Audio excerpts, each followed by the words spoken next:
E povoada é um nome curioso, né? Porque a gente sempre fala de povoada em relação à terra, né? A terra é povoada, mas também essa terra, a gente também é terra que povoa. Deus te ajuda, te livre do mal. É tudo bom, viu, filha?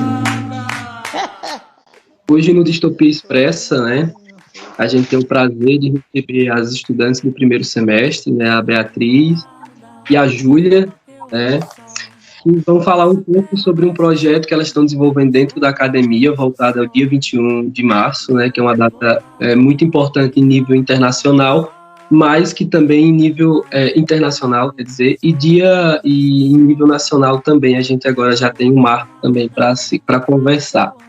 Também estamos aqui acompanhados da nossa queridíssima Emily Maria, que é a nossa egressa do curso de Psicologia, agora formada e já com CRP, né? Também estamos aqui com Emerson Dias e eu sou o Paulo de Queiroz, né? Então, assim, Júlia e Beatriz, né, falam um pouco sobre a ideia dessa gravação, como foi que surgiu, né?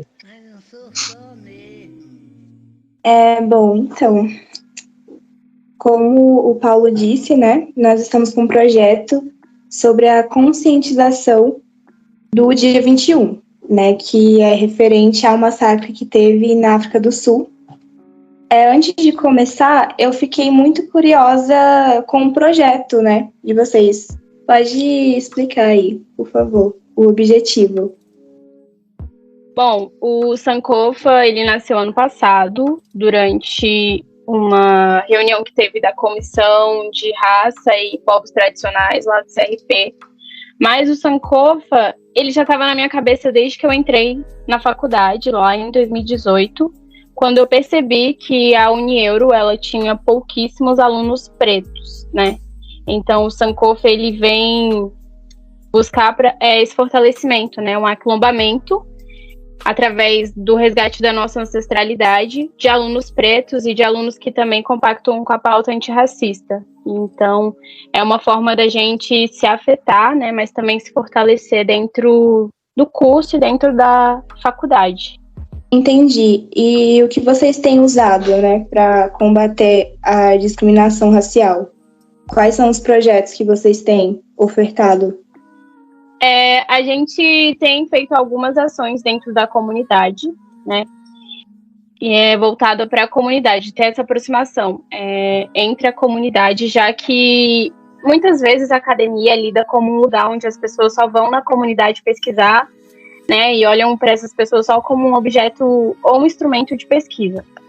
Mas dentro também da universidade, a gente está com um projeto agora de promover oficinas, e a gente vai fazer a nossa primeira oficina voltada para a saúde mental, né, no mês de maio. Então, as nossas ações sempre são voltadas para oficinas dentro da faculdade, mas também fora da faculdade e, né, fechado com uma comunidade periférica, que é onde a gente faz o trabalho, né, de aproximar o nosso coletivo, que é um coletivo de pessoas acadêmicas, né, que estão dentro da faculdade, junto da comunidade, ter essa aproximação, até para quebrar essa ideia de que a gente só vai na comunidade para pesquisar as pessoas e depois, né, a gente some.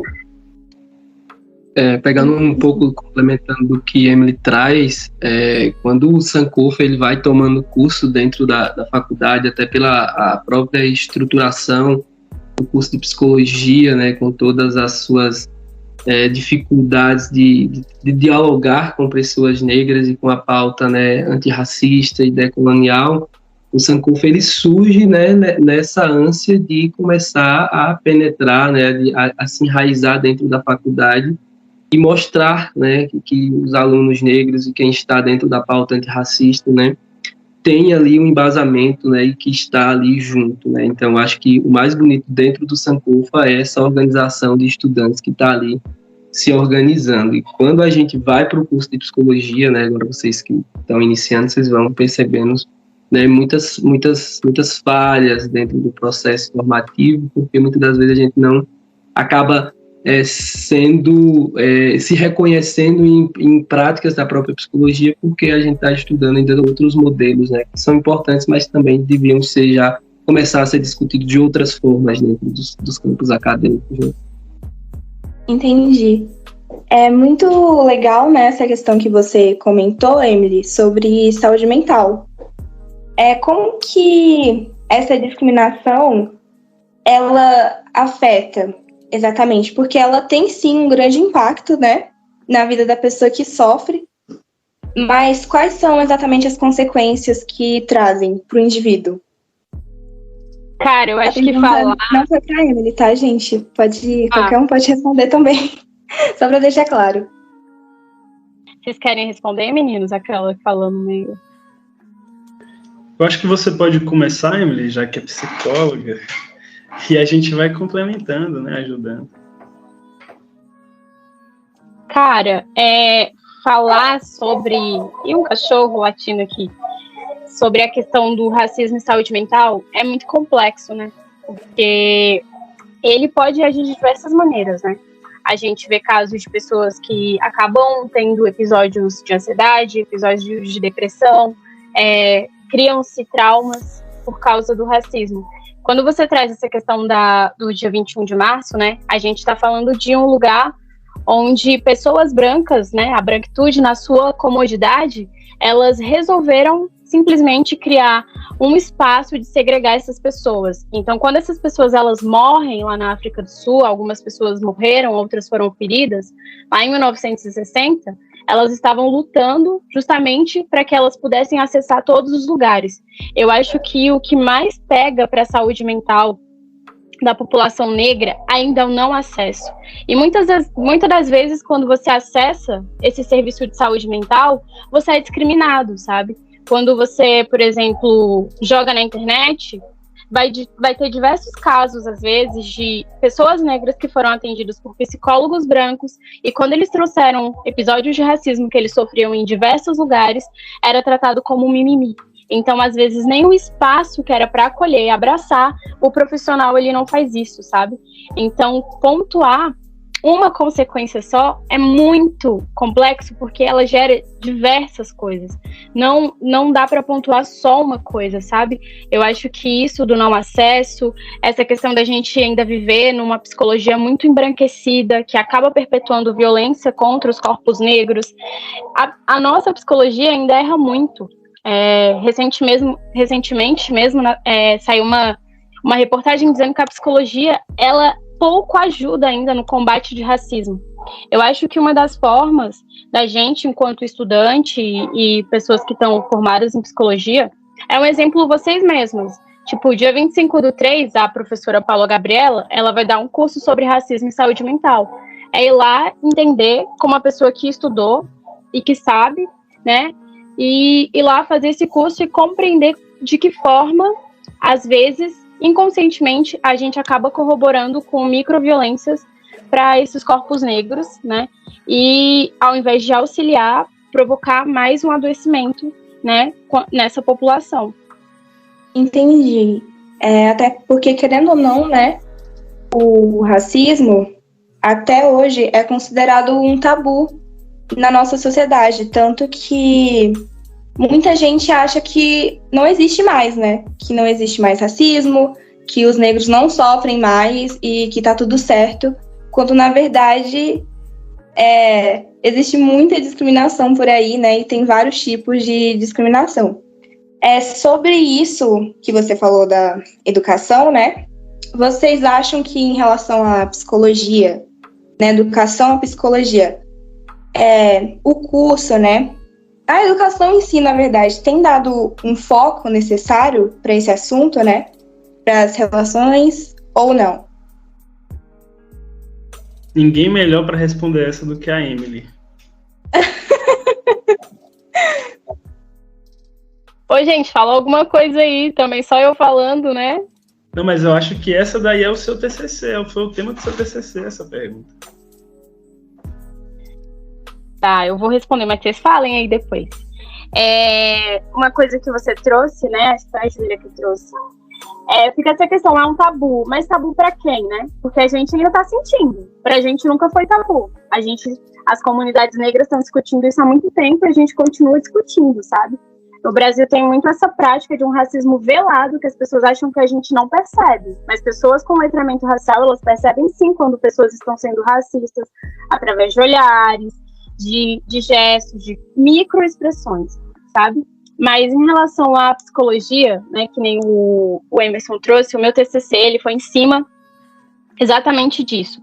A psicologia não, ela ainda não está contribuindo com isso. Começa pelo simples fato que a gente tem uma lei chamada 10.639 de 2003, onde ela torna obrigatório o ensino de história da cultura afro-brasileira, e essa lei ela foi reformulada.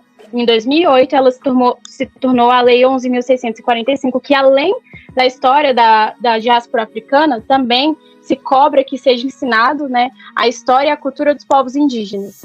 A gente não tem isso na psicologia, né? Eu acho que talvez agora, vocês que estão vindo agora, peguem um pouco mais disso. Mas, por exemplo, eu quando entrei em 2018, quando a gente falava de saúde mental, ninguém estava discutindo o Fanon, por exemplo, que é uma das pessoas mais importantes para se discutir, ou a Neuza Santos, que fala sobre a questão do racismo e da saúde mental das pessoas pretas.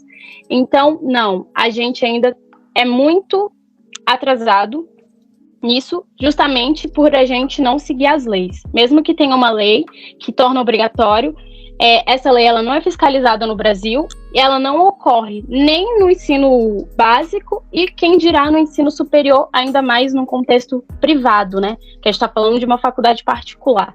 E querendo ou não, o que é ensinado dentro das universidades, ele faz parte desse jogo capitalista, né? Então, assim, será que para o capitalismo e para todo esse movimento que a gente tem aqui no Brasil, devido à nossa colonização, é interessante ensinar sobre diáspora africana? Fica aí o questionamento. Eu acho que quando a gente chega dentro do curso de psicologia, né, quando você não começa dentro das bases bibliográficas, não vê Fanon, não vê uma série de psicólogos que contribuíram, negros, e não vou citar indígenas, porque até então a gente ainda está bem apagado dentro desses espaços, né? Espero que num futuro bem próximo a gente consiga. Hoje, dentro da academia, a gente consegue, dentro do Neuro, a gente consegue ter mais essa discussão, porque assim a gente está dentro de uma grade que está sendo bem contemplada, né? Com diversos, assim, está tentando romper vários moldes para que tenha uma formação mais voltada à sociedade, às discussões mais atuais, porque é muito complicado, né, você chegar dentro de um contexto acadêmico e você não se sentir ali representado, né? Por exemplo, o TCC de Emily, ele é belíssimo quando ela vai fazer essas críticas, umas críticas necessárias, e que, assim, desde a Constituição de 88, é falado que racismo é um crime inafiançável. E quantos casos de racismo a gente vê diariamente e cadê a punição? Não existe, por exemplo. A gente não precisa ir muito longe. Ontem uma professora recebeu um pacote de Bombril dentro de uma sala de aula na Ceilândia. Então, assim, se a gente tivesse, desde o ensino primário, atravessando pelo ensino ali já no nível superior, tivesse uma base onde a lei garantisse que esse ensino chegasse a todo mundo, você acha que esses casos estariam tão visíveis hoje na sociedade? Eu acho que quando a gente vai falar eu também concordo com ele, que tabu para quem, né? Porque para quem sofre na pele não vê isso, né? Eu acho que a gente tem que estar muito ciente que o racismo, ele existe, que a gente precisa, enquanto sujeito, em qualquer os espaços que esteja, a gente precisa questionar, a gente precisa quebrar essas estruturas do racismo, porque ele é algo estrutural, ele está na base da sociedade brasileira. E quando a gente evita falar sobre racismo, e quando a gente evita questionar certas posições, a gente está sendo conivente também com o racismo. Então é muito importante que essa postura da gente muito ativa, de escutar e participar, por exemplo, do curso que Emily falou, de ler um autor negro, de questionar uma coordenação de curso para abarcar mais outros autores negros dentro da graduação e mais professores, mais representatividade. é um passo muito importante. Também cobrar os poderes, né? Porque os pensadores de lei, muitas das vezes, eles desenvolvem leis que eles nem conseguem ter aquela vivência. Então, como é que vai pensar uma lei se eles não têm essa vivência? Como é que essa lei vai se aplicar dentro dos muitos universos que é o Brasil, com as muitas diferenças, né? Júlia e Beatriz, uma coisa interessante é pensar assim com a gente, sabe? Um dia, hoje a Emily é psicóloga, né? Tem que reforçar isso.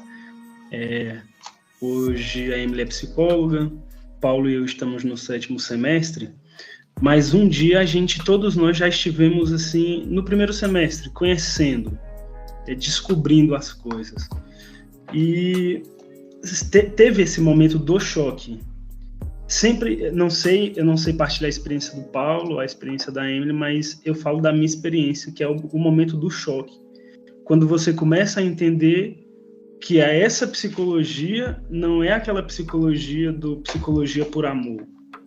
Que essa psicologia por amor, ela não existe, sabe? É um momento que você passa a desconstruir a partir dessas buscas. E o que eu acho mais interessante é que essa busca de vocês aqui nessa questão desse trabalho já é o pontapé inicial. Quando a gente entra no Unieuro, pensando em cursar psicologia, e a gente só vê Freud, e a gente só vê Skinner, e a gente só vê esses caras aí, ou a gente só vê o pessoal da Europa, ou a gente só vê o pessoal dos Estados Unidos, a gente tem que começar a repensar, esse negócio aí tá falando de quem, né? Aqui a gente não está dizendo que esses autores não contribuem muito, mas a gente tem que pegar todo esse rolê que a gente aprende e repensar. Psicologia para quem? Né? A gente repensar. E eu acho que o pontapé inicial é esse aqui, né? Vocês, com esse trabalho de vocês, buscando uma nova forma, e a partir desse nosso contato aqui, vocês vão buscar uma nova forma, um novo estilo, discutindo, debatendo, buscando, né? Conhecendo autores. Emily trouxe Fanon. A gente teve uma vez também uma gravação com uma grande colega, que ela dizia que a gente tem que revisitar Fanon sempre. Quando a gente começar a se perder, a gente tem que revisitar Fanon. E é muito fantástico. Fanon vai dizer uma coisa, você fez aquela pergunta dos impactos da discriminação racial em uma pessoa negra. Fanon vai dizer uma coisa muito fantástica, que o racismo, ele fere de uma forma tão grande a subjetividade da pessoa, que ela passa a não se amar, a ter raiva de si próprio. É um sentimento tão grande que você chega a ter raiva de si próprio, a raiva de sua cor, raiva do seu povo.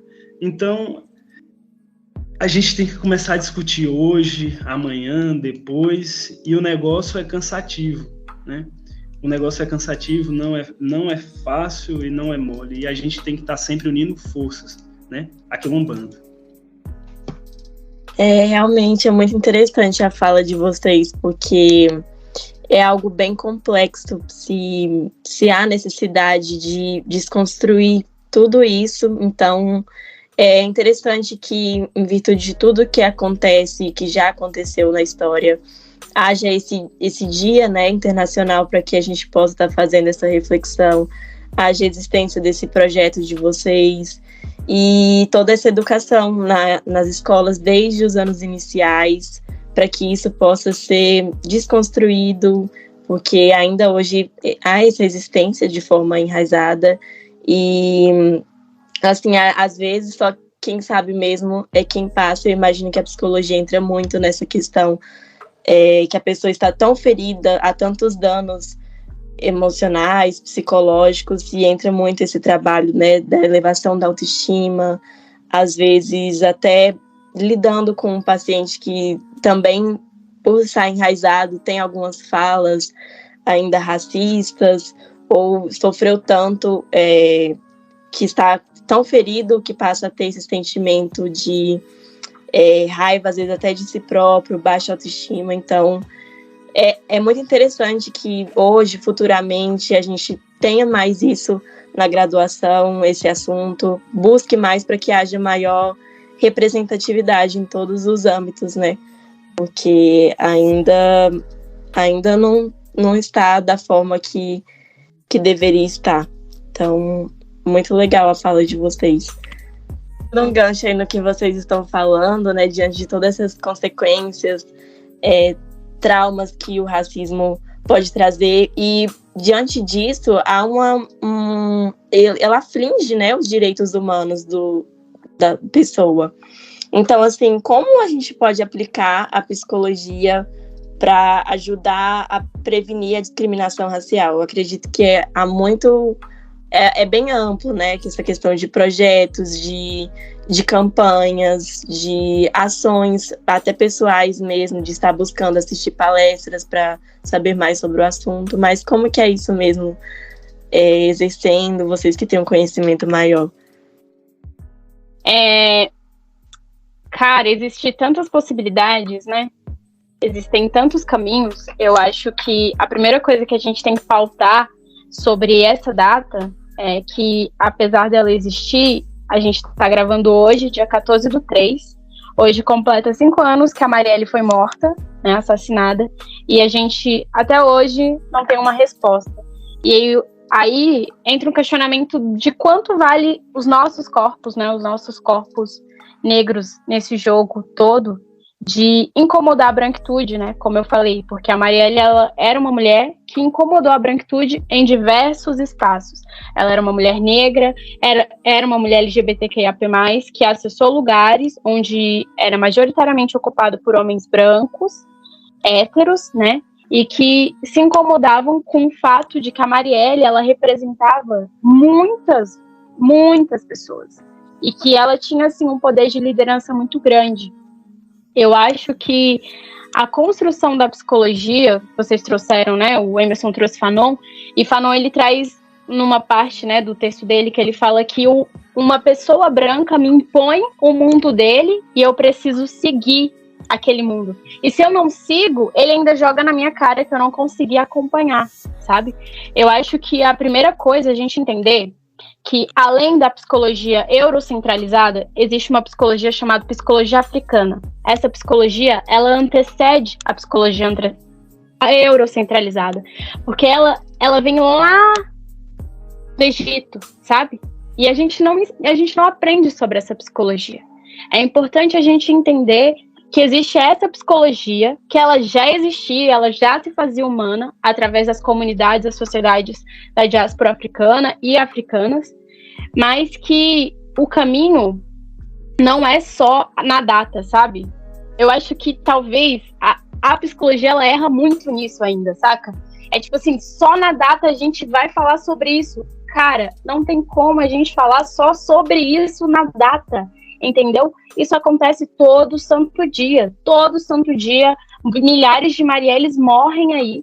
E milhares de Marielles passam por episódios de racismo, de violência. E a psicologia, ela ainda não conseguiu chegar porque a gente tem uma base que não atende essas pessoas, que é uma coisa que os meninos falaram, questionar para quem eu estou fazendo psicologia, como é que eu vou fazer psicologia se a referência que eu estou aprendendo, ela não me ensina a lidar com essas pessoas e com as questões que elas passam, que elas perpassam. Por exemplo, quando a gente fala dos clássicos, Freud e Skinner em nenhum momento apontaram sobre o quanto o racismo ele interfere na pessoa, na autoimagem da pessoa. E eu acho que esse caminho primeiro é a gente retornar lá para trás e pensar que sim, existia uma psicologia que ela antecede. Enquanto estava nascendo a psicologia eurocentralizada, a psicologia das comunidades africanas, ela já existia há muito tempo, sabe? E eu acho que um dos caminhos é esse. Eu acho que a educação, que é desse lugar que eu falo, também é um dos maiores caminhos, assim. É cobrar mesmo, sabe? Tá, e aí? Mas cadê autores que englobem pessoas pretas, indígenas, pessoas trans? Cadê? Pra gente poder aprender a atender essas pessoas. Porque, querendo ou não, mesmo que você vá para qualquer campo da psicologia, não adianta. Vai aparecer essa questão. Essa questão, ela sempre vai voltar. Então, eu acho que a primeira coisa é isso, sabe? A gente não fechar só na data. A data, ela é super importante. Mas esse movimento, essa ação, ela tem que ser diária. Porque enquanto a gente está conversando aqui, tem muita gente passando por situação de racismo, sofrendo violências. E uma coisa muito importante também da gente pontuar é que, para além de ser essa lei agora, né, que além de ser essa questão do Dia Internacional da Discriminação Racial, a gente precisa falar que também foi intitulado agora a lei, que é o dia, né, de se comemorar as tradições de raízes e matrizes africanas e nações do candomblé. E não tem como a gente falar sobre essa questão se a gente não falar do quanto os terreiros, eles sofrem violências, os terreiros, eles são depredados, pessoas que são de terreiro, elas são violadas, são violentadas. Isso é muito fácil da gente pegar. Por exemplo, ano passado mesmo, uma mãe de santo, ela foi esfaqueada lá no Pará, pelo simples fato dela estar exercendo a fé dela, sabe? Então, acho que o caminho da psicologia é a gente não querer só abraçar essas coisas, essas causas na data, sabe? A gente abraçar diariamente e cobrar, sabe? Vocês que estão entrando agora, eu acho que tem muito disso, sabe? Vocês já entram fazendo um projeto com um professor muito foda, um professor preto, que era uma coisa que a gente nem tinha antes, sabe? E sempre se questionar e buscar conhecer. Eu acho que o que a gente pode fazer enquanto psicologia é isso, até porque o nosso código de ética coloca como um dos princípios que é seguir os direitos humanos. Então, se você foi racista, você tá indo contra o seu código de ética e você está cometendo uma infração, e você pode perder o seu registro, né, de psicólogo, porque você não está indo de acordo com o que está posto que você deve seguir na sua profissão. Eu acho que é isso, o caminho é esse, sabe? A gente abraçar, entender que existem diversas formas, mas que também existem várias psicologias e existem várias comunidades, e que antes mesmo de uma psicologia eurocentrada, já tinha uma psicologia humana, uma psicologia africana acontecendo. Entendi. Muito interessante o que você falou. Então, de uma certa forma, essa consciência, né, nós que estamos tendo essa oportunidade de já ter isso desde o início, né, da graduação, a gente tem essa consciência de buscar primeiramente nós mesmos, de estar sempre buscando aprender mais, conhecer mais a respeito, né, porque eu acho que vai evoluir muito, né, se houver essa questão da representatividade, porque existe, só que ainda não é aquela, às vezes, muito evidenciada, muito divulgada, e isso precisa estar mais presente. A gente precisa buscar mais, conhecer, e em vários quesitos, né, no quesito da educação cultural, e em relação a toda essa representatividade, essa riqueza de culturas que há no nosso país. Então é interessante que a gente esteja vivendo isso diariamente, igual você falou, buscando conhecer e aprender cada vez mais, para abraçar isso e tratar muito bem na nossa, assim, está tratando também enquanto profissionais, né? Enquanto psicólogos. A gente trouxe aqui o tema central. Vocês querem falar mais alguma coisa para complementar? Podem ficar à vontade.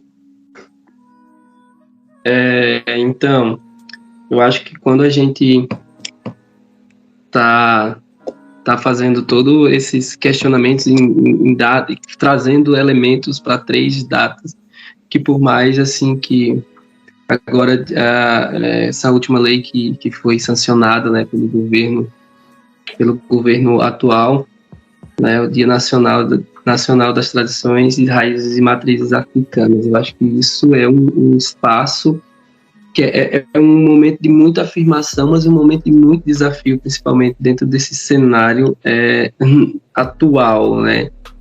Porque é um espaço que eu posso discutir a minha fé, mas o outro não pode. Quando a gente tem uma lei que vai... E por mais assim, tem uma professora que ela fala assim, o Brasil, ele é lindo de lei. Ele é perfeito de legislação. Quando a gente vai para vários campos de legislação, a gente tem, né, leis que nos amparam, né, que estão ali para nos amparar em vários sentidos, mas na prática não existe.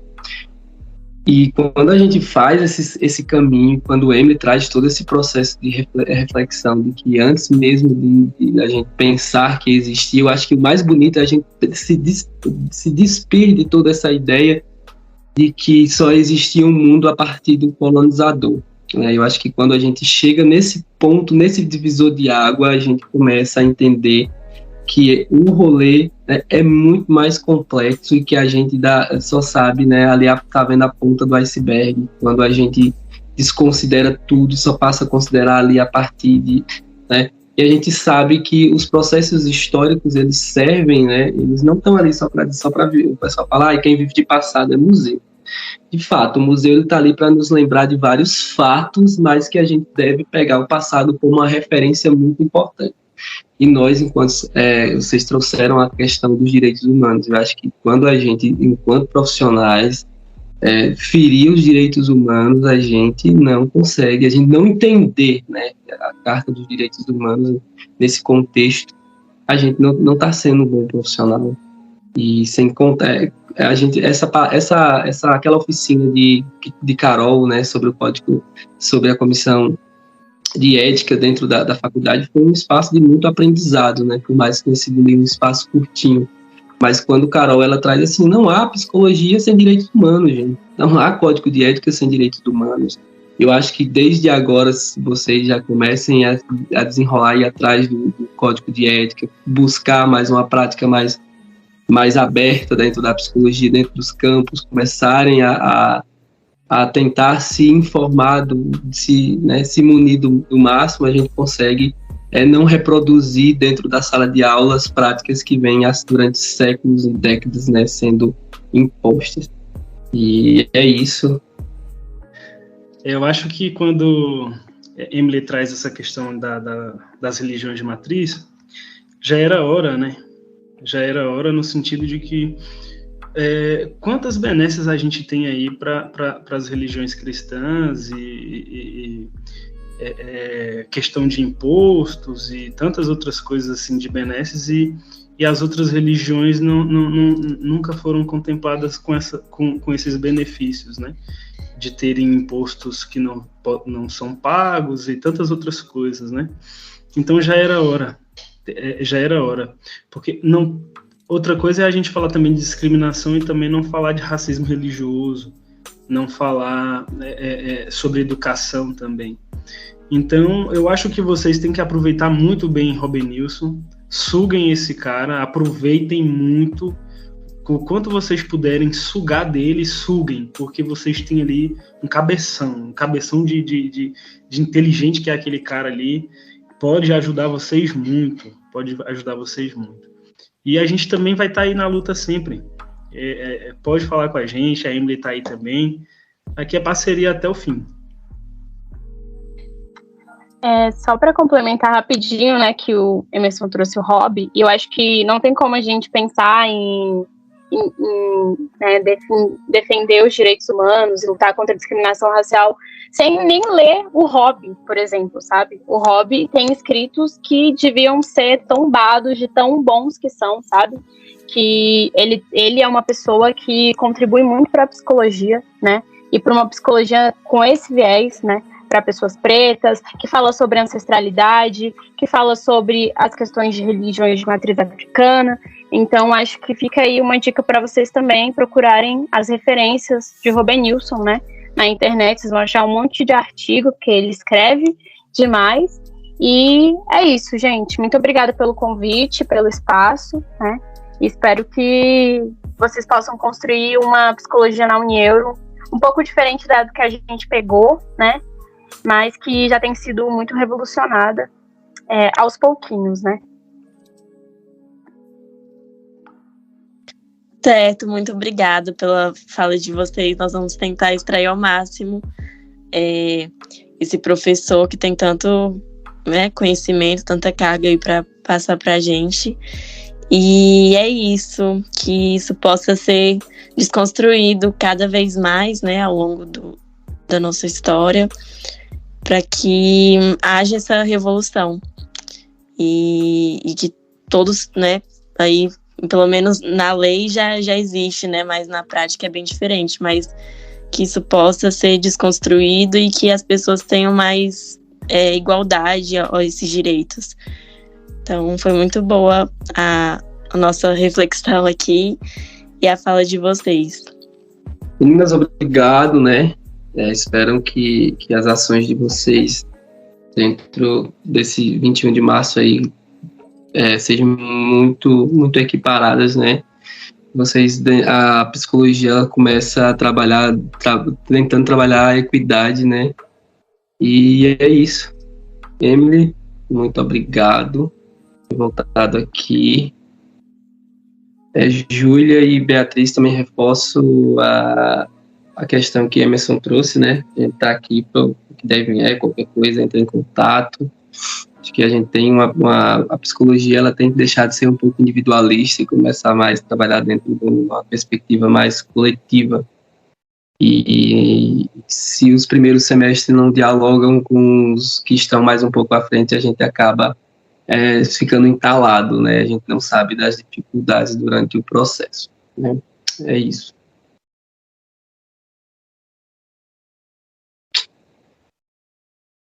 Verdade, obrigada, viu? Obrigada, gente.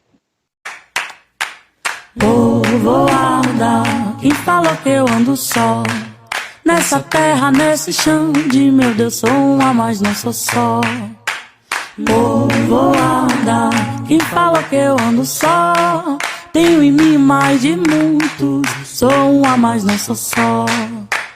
Povoada, quem fala que eu ando só? Nessa terra, nesse chão de meu Deus, sou uma, mas não sou só.